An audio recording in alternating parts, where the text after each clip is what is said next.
Pregnant woman accidentally sent her ultrasound photo to a Korean Mafia boss. What he did next shocked everyone. The ultrasound image glowed on Maya Chen's phone screen as she wiped tears from her cheeks. 7 months pregnant and alone in Seoul, her trembling finger hovered over the send button. "Meet your niece," she typed to her sister in San Francisco. First clear picture of her face. "Doctor says she's perfect despite everything. I'm terrified, but we're surviving somehow." One mistyped digit, a single wrong number, would alter the course of her life forever. In the penthouse suite of Seoul's most exclusive high-rise, Sun Ho Kim's phone vibrated during a meeting that would determine the fate of millions in territory disputes. 5 of the city's most dangerous men fell silent as he glanced at the screen. His expression remained granite, but something flashed in his eyes. Not anger, not dismissal, but a fierce, unexpected recognition that made his second-in-command shift uncomfortably. "Find her," Sun Ho commanded, his voice dangerously soft as he studied the ultrasound image from an unknown woman. "Immediately."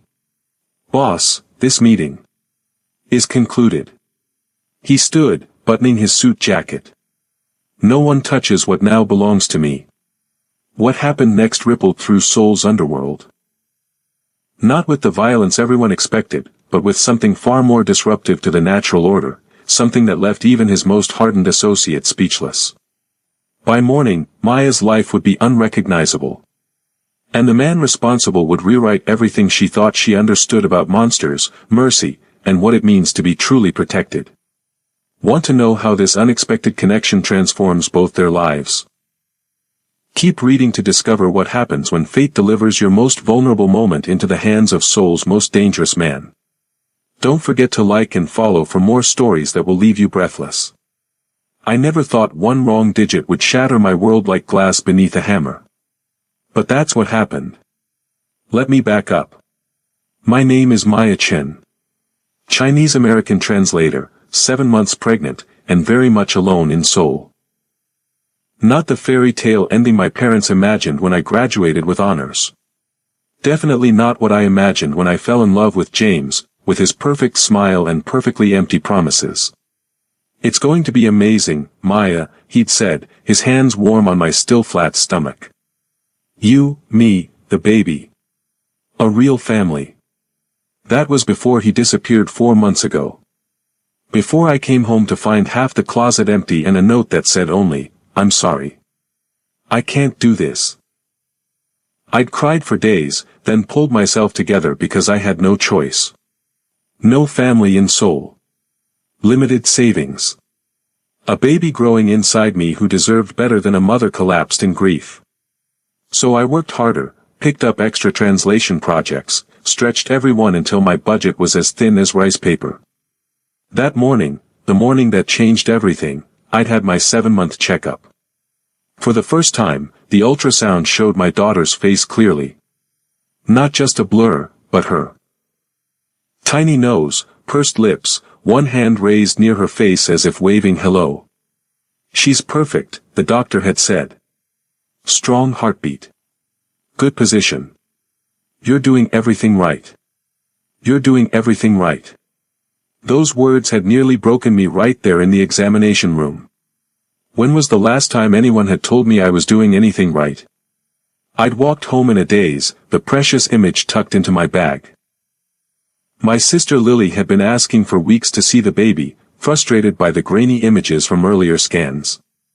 Now I finally had something clear to show her. In my tiny apartment, with bills spread across the kitchen table and the constant hum of anxiety that had become the soundtrack of my life, I took a photo of the ultrasound. My hand was shaking, from exhaustion, from emotion, from the 6 flights of stairs I'd climbed because the elevator was broken again. "Meet your niece," I typed. First clear picture of her face. "Doctor says she's perfect despite everything. I'm terrified, but we're surviving somehow." I didn't notice the error in the number. Didn't give it a second thought as I hit send. Didn't realize that in that moment, I just sealed my fate. 3 hours later, as I sat translating a dull corporate document to make rent, my doorbell rang. Not the gentle press of my elderly neighbor, but an insistent, authoritative buzz that sent a chill down my spine. Through the peephole, I saw them, 3 men in dark suits, expressionless, standing like sentinels in my dingy hallway. Behind them, partially obscured, a 4th man, taller, his expensive coat unbuttoned, his presence radiating a controlled power that made my breath catch.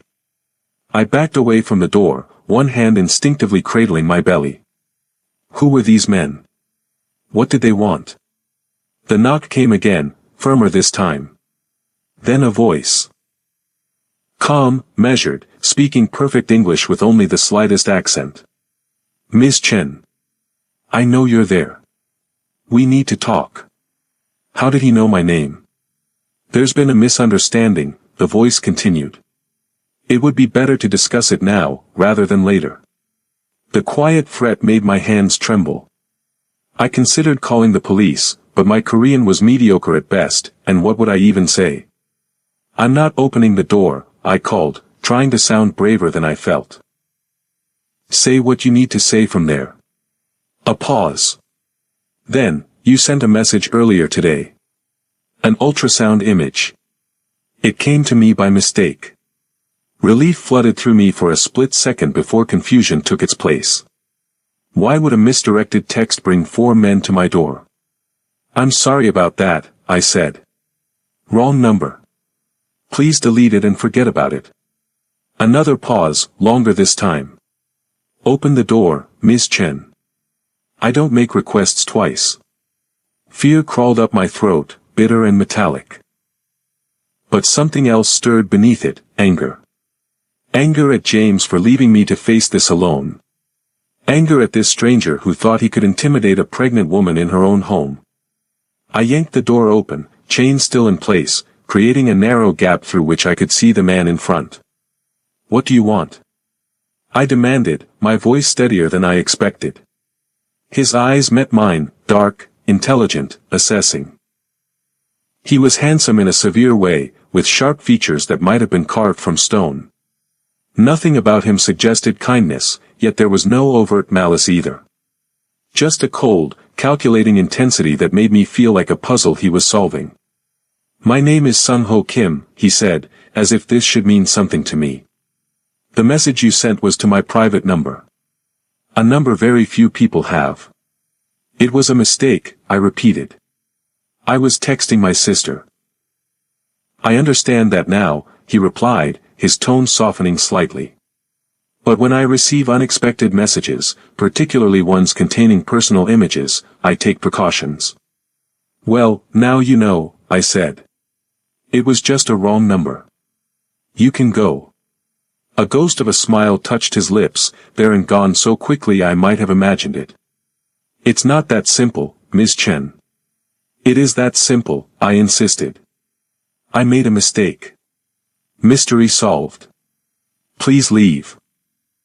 He studied me for a long moment, his gaze moving from my face to my swollen belly and back again. Something shifted in his expression, not softening, exactly, but recalculating. You're alone, he said. Not a question. That's none of your business. The child's father? Also none of your business, I snapped, anger flaring again. I'm someone who can help you, he interrupted, his voice quiet but firm. Someone who knows what it's like to want a family more than anything, and to have that possibility taken away. The words were so unexpected, so at odds with his intimidating presence, that I found myself speechless. He used my silence to continue. You're 7 months pregnant, living alone in a foreign country, in an apartment with broken security and unreliable heat. You're struggling financially, I can see the past due notices on your table from here. You're working too hard and sleeping too little. Each observation struck like a physical blow. How could he know these things? Are you threatening me? I asked, my voice barely above a whisper. Something like surprise crossed his features. No, Ms. Chen. I'm offering to help you. Why would you help a stranger? His expression changed, something vulnerable flickering across his face before the mask returned. Because I cannot have children of my own. Ever. And because someone who can has been abandoned to struggle alone. It offends me on a fundamental level. I stared at him, trying to reconcile the cold, dangerous man who had appeared at my door with these unexpected words. I don't need charity, I said, though the lie tasted bitter. I'm not offering charity, he replied. I'm offering support. Resources. Protection. In exchange for what? Nothing you're not willing to give. The ambiguity sent another chill through me. That's not an answer. He nodded, conceding the point. For now, just your trust. Or if not trust, your suspension of disbelief. Allow me to show you that my intentions are genuine. I should have closed the door. Should have told him to leave and never come back. Instead, I found myself asking, how? He reached into his coat and withdrew a business card, plain white, with only a number embossed in black. This is my direct line. If you need anything, anything at all, call it. Day or night. When I didn't take it, he slipped it through the gap in the door. It fell to the floor between us. I'll be in touch, Ms. Chen, he said, stepping back. In the meantime, please consider what I've said. Some coincidences are too meaningful to ignore. With that, he turned and walked away, his men falling into step behind him. I closed the door, sliding to the floor as my legs gave way beneath me, the business card a few inches from my hand. What had just happened? Who was this Sung-Ho Kim? And what did he really want from me? The knock came at precisely 7 p.m. Softer this time, almost hesitant. Through the peephole, Sung-Ho Kim. Alone this time, no suited entourage, just him standing in my hallway with a large paper bag in his hands. Ms. Chen, he called, sensing my presence. I've brought dinner. Nothing more. The absurdity almost made me laugh. This dangerous-looking man, this stranger who had invaded my life hours earlier, was now standing at my door with takeout. Against every instinct, I opened the door a crack, chain still in place. What are you doing here? He held up the bag. You have very little food in your refrigerator. And what you do have lacks proper nutrition for a pregnant woman. You went through my refrigerator. The violation struck me anew, hot anger washing through me. No, he corrected calmly. But I noticed the empty delivery containers in your trash. You're living on cheap noodles and convenience store kimbap. The accuracy of his observation silenced my protest. I brought mayakuk, he continued. Seaweed soup. It's traditional for pregnant women in Korea. The gesture was so unexpected, so incongruous with the man who had intimidated me hours earlier, that I found myself speechless. May I come in? There are things you should know. Against every rational instinct, I unlatched the chain and stepped back, allowing him entry once more. This time he moved differently in my space. Less like an intruder, more like an uncertain guest. We ate in strange, strained silence, me because I was still processing the surreal turn my life had taken, him because, I realized, he wasn't a man accustomed to casual conversation. The soup was good, rich with minerals and umami, exactly what my pregnant body craved though I hadn't known it. Why are you here? I finally asked, setting down my spoon. Really? He considered me for a long moment, as if debating how much to reveal. The number you texted, he said finally, is not one many people have. It's not in directories. It's not given out casually. So I gathered from the welcome committee this morning, I said dryly. A flicker of amusement crossed his features. An unfortunate misunderstanding. Is that what you call breaking into someone's apartment and terrorizing them? I didn't break in. You opened the door. After you made it clear you weren't leaving. He conceded the point with a slight inclination of his head. I thought you might be connected to someone who wishes me harm. Someone who might use a pregnant woman as a tool to get to me. The implications hung in the air. Someone who wishes me harm. As if he were a man accustomed to enemies, to schemes, to violence. Who are you? I whispered, though part of me didn't want to know. He set down his chopsticks, met my gaze directly. Someone with resources, he said carefully. Someone who recognized your vulnerability this morning and realized how easily it could be exploited. By you, I said, anger flaring again. By people who would not have brought you dinner, he interrupted, his voice calm but with an edge that silenced me. By people who would have seen your condition as leverage, not as something to protect. I don't need protection, I insisted, the same empty words I'd spoken to myself for months. I was managing just fine before you showed up.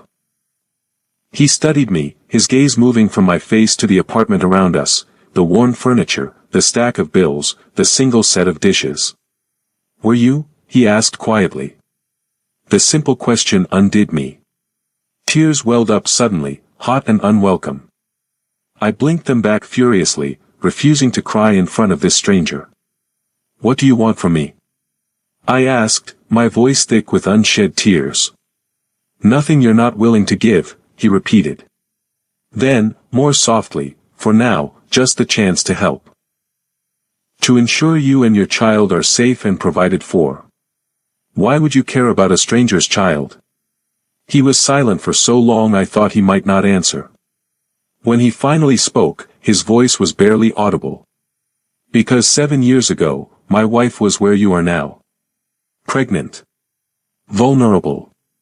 He paused, and I saw his jaw tighten. She died in childbirth. The baby too. Because the medical care was inadequate, because she was too proud to ask for help, because I was too busy building an empire to notice she was struggling. The confession hung in the air, unexpected and raw. I'm sorry, I said inadequately. He nodded once, acknowledgement rather than acceptance. Get some rest, Ms. Chen. I'll have groceries delivered tomorrow. Proper food, not just instant noodles. Before I could protest, he rose from the table, collected the empty containers, and moved toward the door. Wait, I called, still processing everything he'd revealed. I still don't understand what you want from me. He turned back, his expression somber. I told you, nothing you're not willing to give. For now, just your trust. Or if not trust, then your willingness to accept help when it's offered with no strings attached. With that, he was gone, leaving me with a full stomach, unanswered questions, and the disorienting feeling that my world had tilted on its axis. The groceries arrived at precisely 9 a.m. Not just basics, but a thoughtful selection, fresh fruits and vegetables, high-quality proteins, iron-rich greens, calcium supplements specifically for pregnant women. Enough to fill my small refrigerator to capacity. There was no note, no indication of who had sent them beyond the obvious. No expectation of thanks. Just food. Good food. More food than I'd been able to afford in months. I should have been grateful. Instead, I felt anger bubbling up, anger at being reduced to charity, at having my struggles so clearly seen, at being made to feel like a project rather than a person. I grabbed my phone and typed quickly, I don't need your groceries. I don't need your pity. I need you to leave me alone. The response came almost immediately, not pity. Respect. For your strength in difficult circumstances. Another message followed, accept the groceries or don't. They're yours without obligation. But please consider that your child deserves proper nutrition, regardless of your pride. The calm reasonableness only fueled my anger. Don't use my child to manipulate me, I shot back. You know nothing about me or what I deserve. A longer pause. Then, you're right. I apologize for overstepping. The groceries are yours to keep or donate as you see fit. I won't contact you again unless you reach out first. I stared at the message, taken aback by the simple capitulation.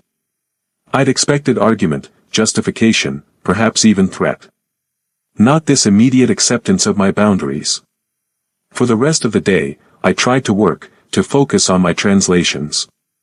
But my eyes kept drifting to the groceries, to the evidence of someone seeing my needs and meeting them without being asked. By evening, my anger had cooled, replaced by a nagging sense that I'd overreacted. Was it pride or self-preservation driving my resistance? The baby kicked hard, as if offering her opinion. I placed my hand on my belly, feeling the fluttery movements. "What should we do, little one?" I whispered. "Should we accept help when it's offered, even if we don't understand why?" My phone rang, an American number. My sister Lily. "Maya," she exclaimed. "I've been trying to reach you for days. Are you okay?" "I'm fine," I assured her, though the words felt hollow. "Just busy with work." "Did you go to your checkup? How's my niece doing?" I swallowed hard, suddenly remembering the ultrasound photo that had started all of this. "She's good. Perfect, actually. I tried to send you a picture but I think I mistyped your number." "Oh no. Who got it instead?" "Some random Korean person." "You have no idea," I thought. "Something like that," I said aloud. By the time we hung up, I felt more grounded than I had since Sung-ho Kim appeared at my door. I looked at the groceries again, then at my phone. Before I could talk myself out of it, I typed, "Thank you for the groceries." I overreacted. It's been a difficult few months. His reply came quickly, no apology necessary. "Your caution is understandable." I hesitated, then added, "I still don't understand why you're doing this." "Because I can," came the simple response. "Because it's needed." No strings, no expectations. I stared at those words, trying to find the hidden agenda, the catch that must be there. But what if there wasn't one? What if this strange, intimidating man genuinely wanted to help? "Okay," I typed finally. "I accept your help. For my daughter's sake. Thank you for your trust. It won't be misplaced." That night, as I prepared a proper meal for the first time in weeks, I wondered what I'd just agreed to. What boundaries I'd crossed. What new path I was setting myself on by accepting help from a man who was clearly more dangerous than he appeared. I couldn't have known then how completely my life was about to change. The next morning, as I prepared for a doctor's appointment, a knock came at my door. Not Sung-ho this time, but one of his suits, the youngest of the group. "Mr. Kim sent me to escort you," he said politely. "If you have errands to run or appointments today." I almost laughed at the absurdity. An armed escort for a prenatal checkup. "I have a doctor's appointment," I said flatly. "I don't need an escort." "Mr. Kim thought you might say that, T." He young man replied, untroubled. "He asked me to give you this." He handed me an envelope. Inside was a black credit card with my name on it and a note in elegant handwriting, "For medical expenses. Use it without concern. The doctor has been notified to expect you and to provide the highest standard of care." My throat tightened. How had he known about my appointment? How had he contacted my doctor?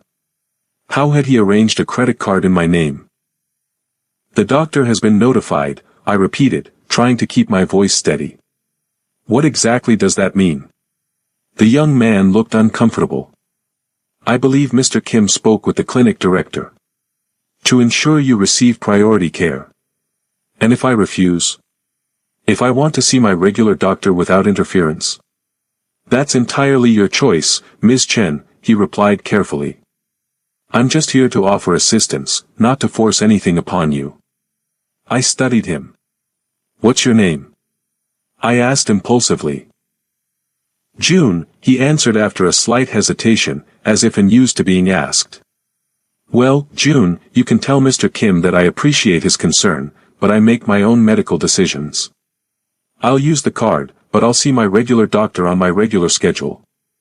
June nodded, seemingly relieved. "I'll convey your message. Would you like me to drive you to your appointment?" I almost refused, then glanced out the window at the heavy rain. The bus stop was 3 blocks away, and my umbrella had broken last week. "Fine," I conceded. "But just to the clinic and back." Inside the clinic, I was stunned to find myself immediately ushered into an examination room, bypassing the usual hour-long wait. When my regular doctor, Dr. Park, entered. Her manner was different, more deferential, almost nervous. "Ms. Chen," she said, smiling too brightly. "How are you feeling today?" "Fine," I replied cautiously. "Nothing has changed since last week." She nodded, glancing at her tablet. "I see you have new insurance coverage. Very comprehensive." "Excellent." Sung-ho's work, clearly. "Is everything okay, Dr. Park?" I asked, watching her fidget. "You seem nervous." She laughed, a brittle sound. "Not at all. Just a busy morning. Now, let's check on your little one." The examination proceeded normally, except for the obvious care Dr. Park took in explaining everything in detail. When it was time for the ultrasound, she used a newer machine, the images crisp on the monitor. "Your daughter is developing beautifully," Dr. Park said. "Strong heartbeat, good growth, excellent position. She's going to be perfect." Perfect. The same word she'd used last week, but somehow weighted differently now. As if my daughter's perfection had become more important. After the appointment, as I was leaving, the clinic director himself appeared to escort me to the door. "Ms. Chen," he said, bowing slightly. "It was an honor to have you visit our facility today. Please don't hesitate to call directly if you need anything at all." I nodded, confused by the royal treatment but too overwhelmed to question it further. Outside, June was waiting exactly where he'd promised. "How was your appointment?" he asked as I slid into the passenger seat. "Surreal," I answered honestly. "What exactly did Mr. Kim tell them about me?" June's expression grew carefully blank. "I wouldn't know the details, Ms. Chen. But you know something." The director himself walked me out. The doctor was nervous. "Everyone treated me like someone under Mr. Kim's protection," June finished quietly. Protection. There was that word again. What did protection mean to a man like Sung-ho Kim? What did it entail? What did it cost? As June drove me home, I stared out at Seoul's rain-slicked streets. This was the same city I'd lived in for 3 years, but suddenly it felt foreign, dangerous, filled with unseen currents I couldn't navigate alone. "June," I said suddenly. "Who is Sung-ho Kim?" "Really?" His hands tightened on the steering wheel. "Mr. Kim is a businessman with diverse interests," he replied, a prepared response. "That's not an answer." June glanced at me, then back at the road. "It's not my place to discuss Mr. Kim's affairs, Ms. Chen. I just drive the car." "But you know." "Is he dangerous?" A longer pause. Then, softly, "To his enemies, yes. Very. To those under his protection? Never." The simple answer sent a chill down my spine, confirming what I'd suspected. Sung-ho Kim wasn't just a wealthy businessman. He was someone powerful enough to inspire fear, someone with enemies, someone who operated in a world I knew nothing about. And now, for reasons I couldn't comprehend, he had decided to extend his protection to me and my unborn child. Back at my apartment, I found more deliveries, baby items this time. A crib far nicer than anything I could have afforded. A stroller with all the latest safety features. Tiny clothes still with tags attached. Diapers, wipes, formula, bottles. Everything a newborn could need, arranged neatly in what had been my small home office. My first instinct was anger again, the presumption, the invasion. But as I ran my fingers over the soft fabrics, as I examined the quality of the crib, a different emotion took hold. Relief. Profound relief. I sank onto my couch, hand resting on my belly, and allowed myself to feel it fully. The lightening of the burden I'd been carrying alone. The easing of the constant worry about how I would provide for my daughter. I reached for my phone. "Thank you for the baby things. They're beautiful." His reply came quickly, "I'm glad they meet your needs. Is there anything missing that you require?" I hesitated, then typed, "Answers. I need to understand who you are and why you're doing this. That's fair. Would tomorrow evening be convenient for a conversation? I can come to you, or you to me, whichever makes you more comfortable. The choice itself was significant, an acknowledgement of my agency. My apartment, I replied. 7 p.m. I'll be there. As I assembled the crib with surprisingly clear instructions, I tried to prepare myself for what tomorrow might bring. What truths would be revealed? What decisions I might have to make? The baby kicked energetically, as if sensing my turmoil. I know, little one, I whispered, placing my hand where I'd felt the movement. I'm trying to make the right choices for both of us. But what was right? What was safe? I had no map for these uncharted waters, no compass but my instinct for survival. An instinct that had kept me going through months of abandonment, but was now sending contradictory signals about the man who had appeared with offers of help and hints of danger. Sung-ho arrived precisely at 7 p.m., alone again, bearing a small gift, a traditional Korean maternal pendant said to protect mother and child. My mother wore this when she was carrying me, he said as he handed me the delicate silver necklace.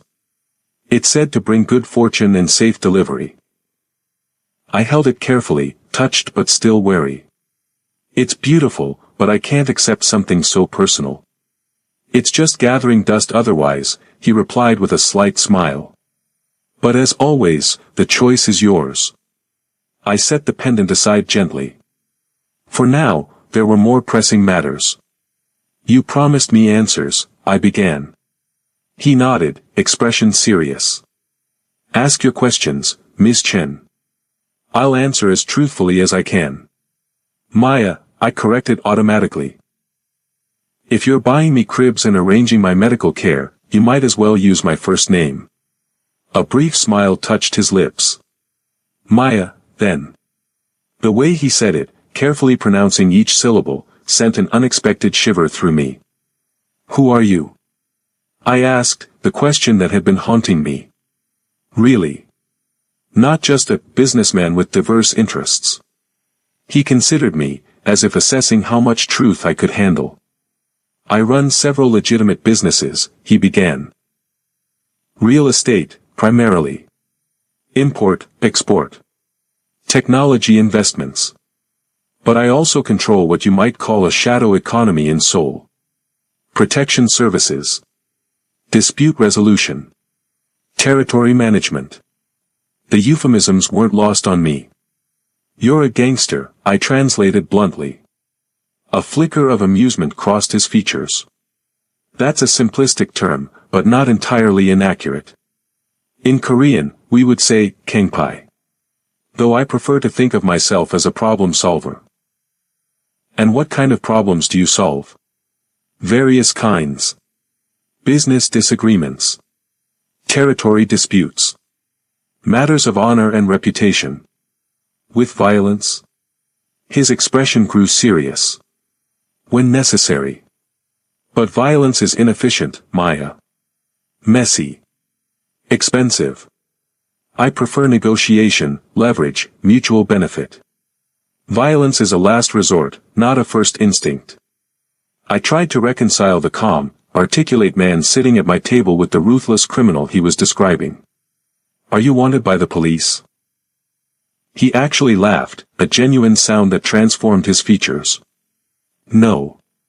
The relationship is more complicated than that. Let's just say there's an understanding between my organization and various authorities. Corruption, you mean? Pragmatism, he corrected.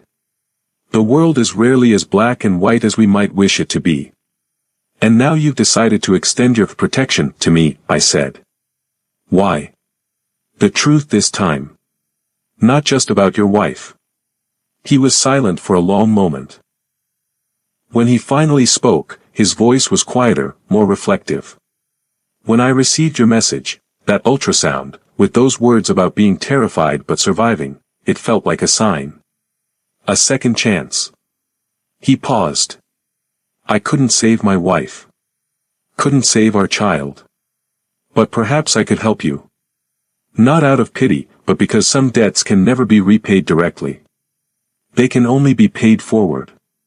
I'm not your redemption project, I said, more gently than I intended. No, he agreed. You're a strong woman in a difficult situation who deserves support. My reasons may be complex, even selfish in their own way, but they don't change the fundamental truth: you need help, and I can provide it. No strings, no expectations. Everyone wants something, I insisted. Perhaps that's been your experience, he said quietly. It hasn't always been mine. We sat in silence, the weight of his revelations settling between us. He was a criminal. He was powerful, dangerous to his enemies.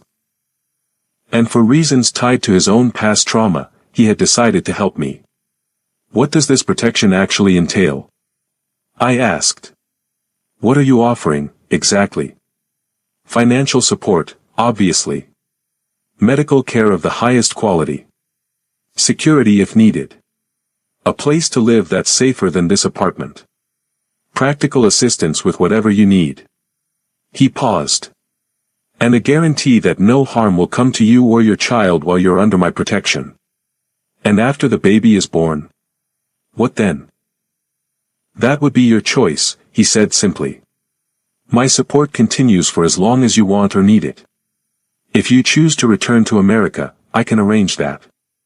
If you prefer to stay in Korea, I can ensure you both have everything you need. What he was proposing wasn't just help with groceries, it was a complete safety net, a restructuring of my existence from precarious to protected. And what would people think? I asked, a new worry surfacing. About my relationship with you. You're concerned about your reputation. I nodded, cheeks warming. People will always talk, he said pragmatically. But we can present this however makes you comfortable. Business arrangement. Family connection. Or we can simply not explain ourselves to anyone at all. That last option appealed to me, the part tired of justifying my choices, of explaining my situation. I need to think about all of this, I said finally. Of course, he replied, rising. Take all the time you need. The offer stands. He moved toward the door, then paused. Maya, whatever you decide, you're no longer alone in this. Even if you reject everything else I'm offering, I'll still ensure you have what you need for a safe delivery and a healthy child. The simple promise, delivered without drama or expectation, broke through my resistance. Tears welled in my eyes. Thank you, I managed. For giving me a choice. For not just taking over. Something softened in his expression. Choice is the one thing that should never be taken from anyone, he said quietly. Then he was gone. I moved to the window, watching as he emerged below. No car waited for him. He simply buttoned his coat against the evening chill and walked away. On my table, the maternal pendant caught the lamplight. I picked it up carefully, feeling its weight, considering all it represented, protection, but also connection. History. Continuity.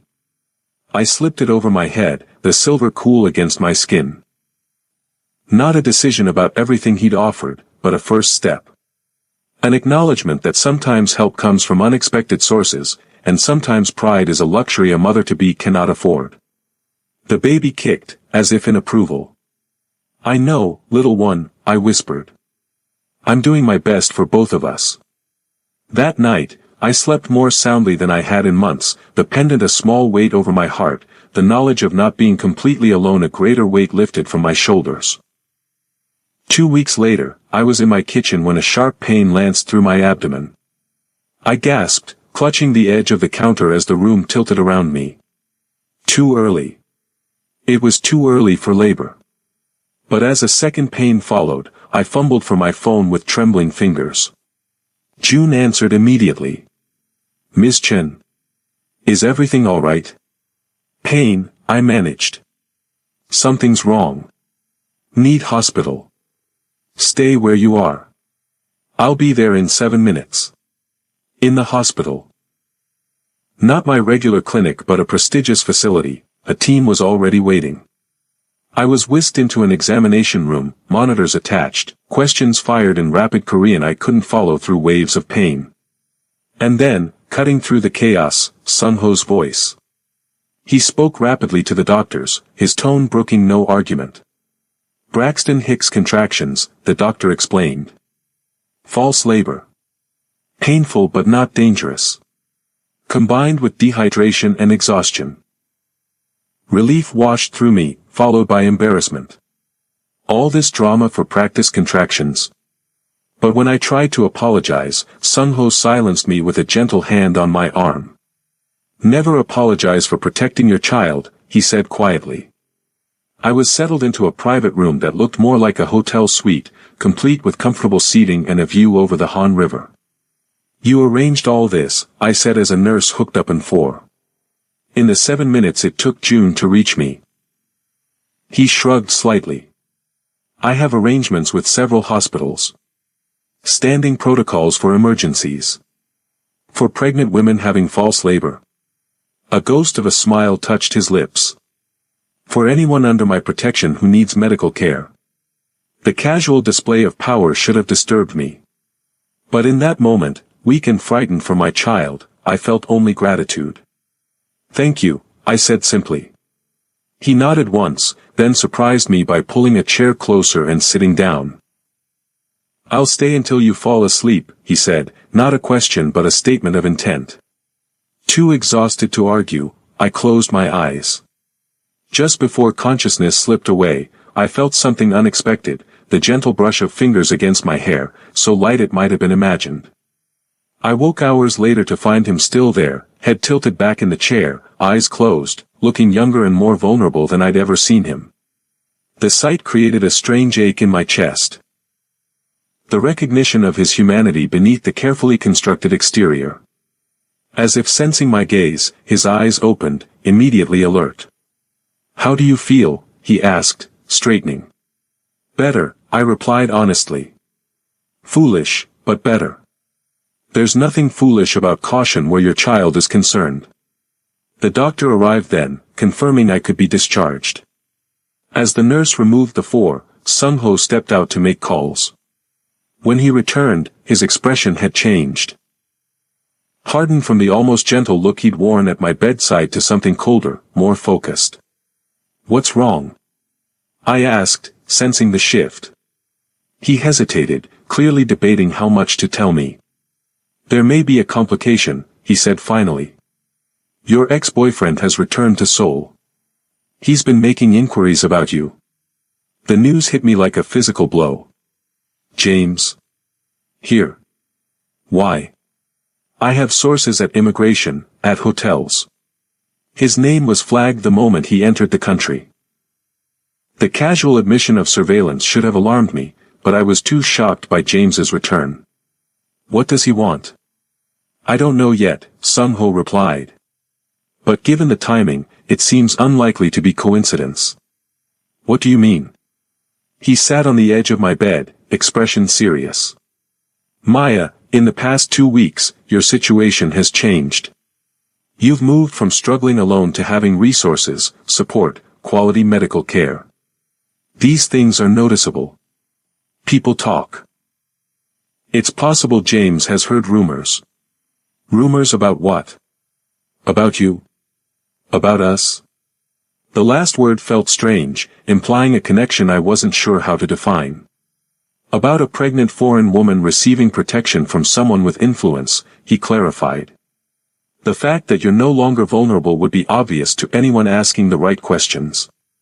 You think he's back because he knows someone is helping me? That doesn't make sense. He walked away months ago. He made it clear he wanted nothing to do with me or the baby. People change their minds, Sun-ho said grimly. Especially when circumstances change. When something they discarded suddenly appears valuable to others. The suggestion sent a chill through me. Not because I believed James would want me back, but because I could imagine him resenting someone else stepping into the role he'd abandoned. What do we do? I asked, unconsciously including Sun-ho in the decision. For now, you come to my home, he said carefully. Not as a prisoner or dependent, but as a guest. Until we understand James's intentions, it's safer than your apartment. I should have protested. Should have insisted on my independence. Instead, I found myself nodding, too weary from the night's false alarm, too unsettled by the news of James's return to argue. Just until we know what he wants, I stipulated. Just until then, Sung-ho agreed, though something in his expression suggested he expected this arrangement to last longer. I was discharged mid-morning, escorted to a car with tinted windows and what I suspected was bulletproof glass. We didn't go to the high-rise I'd imagined, but to a traditional Korean house, a hanok, set behind high walls in a quiet neighborhood. The contrast between the modern security system and the centuries-old architecture created a strange juxtaposition. Inside, the hanok was a blend of traditional elements and modern comforts, heated floors, updated kitchen, minimalist furnishings that complemented the historical structure. Beautiful, serene, nothing like the cold fortress I had expected. This was my grandmother's home, Sung-ho explained as he showed me to a guest room that had clearly been prepared for my arrival. It's been in my family for generations. The room was spacious, with a comfortable bed and windows overlooking a garden. Someone had placed vases of fresh flowers on the bedside table, their delicate scent perfuming the air. You've been planning this, I said, noticing the prenatal vitamins arranged neatly, the maternity C. Lothies in the closet. Before last night. Before James. Sung-ho didn't deny it. I've been prepared for various possibilities, he said simply. Including the need for you to stay here temporarily. The admission should have angered me, the presumption, the planning without my knowledge. Instead, I found myself touched by the thoughtfulness. The room wasn't just functional, it was designed for comfort, for peace of mind. Rest, Sung-ho said, moving toward the door. We'll talk more when you've recovered. June will bring lunch. If you need anything, use this. He handed me a small device with a single button. It will alert security immediately. I have meetings I can't postpone, but someone will always be within call. After he left, I explored the room thoroughly, running my fingers over fine fabrics, examining the books on the shelf, classics in English, Korean, and Mandarin. Testing the mattress that seemed perfectly suited to a pregnant woman's needs. The care evident in these details told me more about Sung-ho Kim than any conversation had. This wasn't the work of a man fulfilling an obligation. This was someone who paid attention, who anticipated needs, who wanted genuine comfort rather than just functional accommodation. After lunch, I explored the house cautiously, mindful of being a guest. In one wing, I found what was clearly Sung-ho's office. The door opened, revealing a space that was both traditional and thoroughly modern. In another room, I discovered something unexpected, a nursery. Not recently prepared like my guest room, but long established. The furniture was high quality but not new, the walls painted a soft yellow that had faded slightly with time. A rocking chair sat by the window, a handmade quilt draped over its arm. This would have been for his child. The child he'd lost along with his wife. The room had been preserved, not as a shrine, but as a possibility never realized. I backed out quietly, feeling like an intruder in a private grief. But the discovery shifted something in my understanding of Sung-ho, deepened it, complicated it.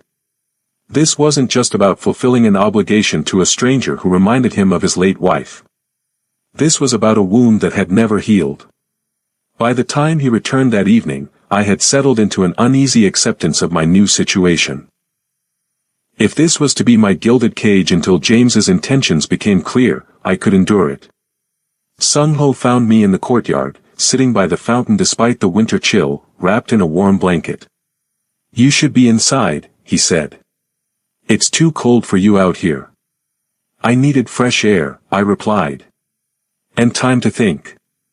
He nodded and sat beside me on the stone bench. For several minutes, we simply existed in silence, listening to the gentle splash of water. I found the nursery, I said finally, not looking at him. It's beautiful. I felt him stiffen slightly, then deliberately relax. It was prepared 7 years ago, he said quietly. I've never had the heart to change it. You don't have to explain.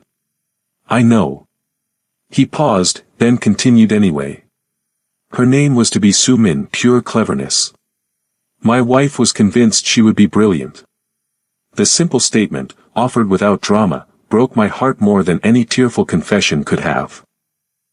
This controlled, powerful man, sitting in a garden he had preserved along with a nursery never used, carrying grief like a stone. I'm sorry, I said. For intruding. For reminding you. You don't remind me, he corrected gently. You represent something different entirely. A second chance, perhaps. Not to replace what was lost, but to protect something new. The distinction was important, to him and to me. I wasn't a substitute for his lost wife and child.